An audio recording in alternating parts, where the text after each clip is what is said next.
नाखून शरीर का एक ऐसा हिस्सा है जो बहुत सारी शक्तियों से पूर्ण होता है और बहुत सारे लोग इस बारे में नहीं जानते कि नाखून के माध्यम से ही किसी का भी वशीकरण, काला जादू, तंत्र मंत्र किया जा सकता है। बल्कि पुराने समय ऐसे ही इन सभी चीज़ों का इस्तेमाल होता आया है। बहुत ही ज़्यादा लोग गलती करते हैं, यानी कि नाखून काटकर ऐसे ही कूड़ेदान में फेंक देते हैं, जिससे उनके जीवन में दुर्भाग्य आता है। और दोस्तों, आज की इस वीडियो में कुछ बड़ी ही खास जानकारी के बारे में हम आपको बताएंगे, जिसको अगर आप जानेंगे तो आप अपने जीवन में दुर्भाग्य से दूर रहेंगे और अपनी किस्मत बदल पाएंगे। अगर आपके जीवन में धन की समस्या है तो नाखूनों के माध्यम से ही आप अपने धन की समस्या को भी दूर कर सकते हैं। अगर आपके जीवन में शत्रु है तो उस बाधा को भी दूर किया जा सकता है। सब चीज़ों के बारे में इस वीडियो में हम आपको बताएंगे, लेकिन उसके पहले वीडियो को लाइक करके कमेंट बॉक्स में ओम नमः शिवाय, हर हर महादेव अवश्य ही लिख दें, जिससे भगवान शिव की कृपा आप पर हमेशा बनी रहे।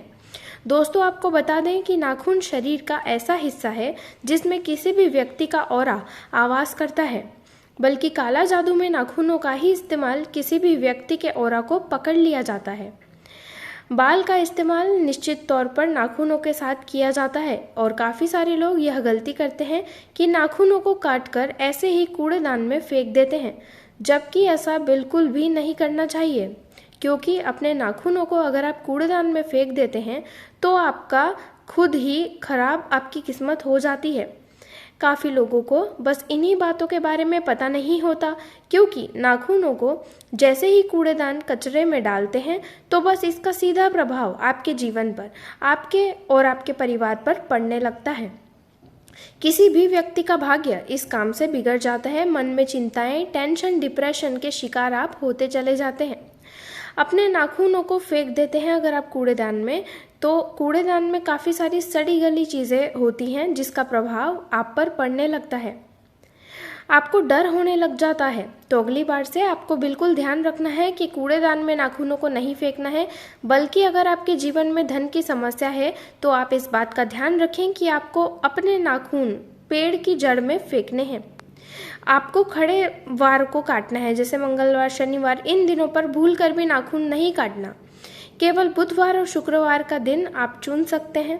शुक्रवार के दिन आप नाखूनों को काटकर यदि किसी बरगद के वृक्ष की जड़ में डाल आते हैं, या फिर जो आपके घर में आपने बहुत सारे पेड़ पौधे आदि लगा रखे हैं, अब आप उनमें उन गमलों में नाखूनों को डाल सकते हैं। शुक्रवार और बुधवार के दिन ही इसको आपको इस्तेमाल करना चाहिए। अगर आप ऐसा करते हैं तो आप बिल्कुल क्लीन होने लगता है आपका ऑरा, और सारा दुर्भाग्य, धन की समस्याएं आपसे दूर होने लगती हैं, ठीक होने लगती हैं। क्योंकि नाखूनों में ऑरा होता है, और यही अगर आप किसी पेड़ पौधे में डालते हैं तो उसी पेड़ पौधे का प्रभाव आपके ऊपर पड़ने लग जाता है, जिससे जीवन में आ रही धन की सभी समस्याएं आपसे बिल्कुल दूर हो जाती हैं।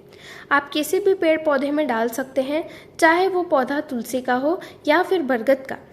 बहुत देर में आप इन्हें डाल सकते हैं कहीं पर भी, लेकिन अगर बरगद का है तो सबसे अच्छी बात है, क्योंकि पिछले वीडियोस में मैंने आपको बताया है कि बरगद का वृक्ष का विस्तार होता है, काफ़ी ज़्यादा होता है। यानी कि बरगद के वृक्ष को कोई भी रोक नहीं पाता, चाहे बरगद का वृक्ष कहीं पर भी उत्पन्न हो, लेकिन इसका विस्तार बहुत ज़्यादा फैला हुआ होता है और इसकी जड़ बहुत ही ज़्यादा गहराई में मिट्टी तक पहुंच जाती है। तो बस ऐसे ही वृक्ष का आपको इस्तेमाल करना है कि बरगद के वृक्ष की जड़ में अपने नाखूनों को आप डालकर आ जाना है। इसी प्रकार अगर कोई शत्रु आपके जीवन में है, या फिर आपके मन में डर, बेचैनी, टेंशन हमेशा बनी रहती है, क्योंकि बहुत सारे लोग आपसे जलते हैं या फिर आपका फ़ायदा उठाने की कोशिश करते हैं, तो आपको क्या करना है कि आपको ठीक से अगर नींद नहीं आ पाती तो आप इस बात का ध्यान रखें कि जब भी दुर्भाग्य जीवन में आता है किसी भी व्यक्ति के, आसानी से नकारात्मक ऊर्जाएं उसमें प्रवेश कर जाती हैं। और जब यही नकारात्मक ऊर्जाएं प्रवेश करती है तो जीवन में तहस नहस मचा देती है, और खुद व्यक्ति समझ ही नहीं पाता कि आखिर उसके साथ हो क्या रहा है। क्योंकि किसी भी व्यक्ति के मन में 24 घंटे डर, भय और चिंता कोई भी कार्य को समाप्त करने ही नहीं देती हैं। हर कार्य उस इंसान का रुक जाता है, ठीक से कोई कार्य संपन्न नहीं हो पाता। वो इंसान जिसमें हाथ डालता है वो कार्य उसका ठप होने लगता है। और संपन्न करने के लिए, सिद्ध प्राप्ति करने के लिए मन का सकारात्मक होना बेहद आवश्यक है। ये समस्या है कि उन्हें रात को ठीक से नींद नहीं आ पाती है दोस्तों। आपको बस इतना ध्यान रखना है कि किसी भी शुक्रवार के दिन अपने पूरे नाखूनों को, यानी कि हाथों के, पैरों के सभी नाखूनों को काटकर लौंग के साथ शनिवार के दिन जलाना है। इस बात का ध्यान रखें कि सिर्फ शुक्रवार के दिन ही आपको अपने नाखून काटने हैं, उन्हें संभाल कर रख लेना है और फिर शनिवार के दिन इन्हें कपूर और लौंग के साथ किसी भी लकड़ी के सहारे या फिर अपने लकड़ी के भूसे के सहारे नाखूनों को जला देना है। इस बात का ध्यान आपको रखना है कि नाखून बिल्कुल राख हो जाने चाहिए और उस राख को किसी भी पौधे में, गमले में आपको उसके बाद डाल देना है।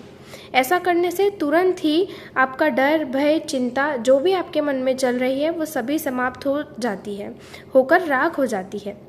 एक बड़ा ही आसान सा प्रयोग है। परेशानियां होती हैं, उन्हें तंत्र मंत्र आदि हो जाता है, भूत प्रेत उन्हें घेर लेते हैं। काफ़ी लोग हमसे इस बारे में पूछते हैं कि उन्हें भूत प्रेत का साया है, उन पे किसी काली आत्मा का साया है, वो कहीं भी जाने जाते हैं, खुलकर बात नहीं कर पाते हैं, कोई भी ज़िंदगी का आनंद नहीं ले पाते हैं। आप इस बात का ध्यान रखें कि शुक्रवार के दिन आपको नाखून अपने हाथों के, पैरों के जो भी नाखून होते हैं उसे काट लेना है और उससे समय जलाना है जिस समय सूरज ढलता है ना, जैसे कि शाम का समय। इस राख को किसी भी पौधे में, गमले में आपको डाल देना है। जैसे ही आप ये करेंगे आप खुद देखेंगे कि नकारात्मक चीज़ें आपको परेशान कर रही थी वो आपसे खुद ही डरकर भागने लग जाएंगी। इन सभी चीज़ों को, नकारात्मक जितनी भी शक्तियाँ होती हैं, जितनी ऊर्जाएँ होती हैं, इन्हें आग से बहुत ही ज़्यादा डर लगता है। इसलिए जिस व्यक्ति का अग्नि तत्व बढ़ा हुआ होता है, ऐसे व्यक्ति को कभी भी भूत प्रेत आदि की समस्या सता ही नहीं सकती है। अग्नि तत्व क्या होता है, इसे किस प्रकार आप बढ़ा सकते हैं, आने वाली वीडियोस में ज़रूर हम आपको बताएंगे, क्योंकि हम अपने चैनल पर हमेशा ही खास चीज़ें आपको बताते हैं। इस वीडियो में जितने भी प्रयोग हमने आपको बताए हैं और आप वो करते हैं, खुद ही अपने जीवन में बदलाव को देख लेंगे। चैनल को सब्सक्राइब करके बेल बटन ज़रूर दबाइएगा, जिससे आने वाली सभी वीडियोस आपको समय से पहले मिल जाएं। और हमारी जानकारी पसंद आई हो तो ओम नमः शिवाय, हर हर महादेव कमेंट बॉक्स में ज़रूर लिख दीजिएगा। चलिए, मैं मिलती हूँ आपसे अगली वीडियो में। तब तक के लिए जय माता दी।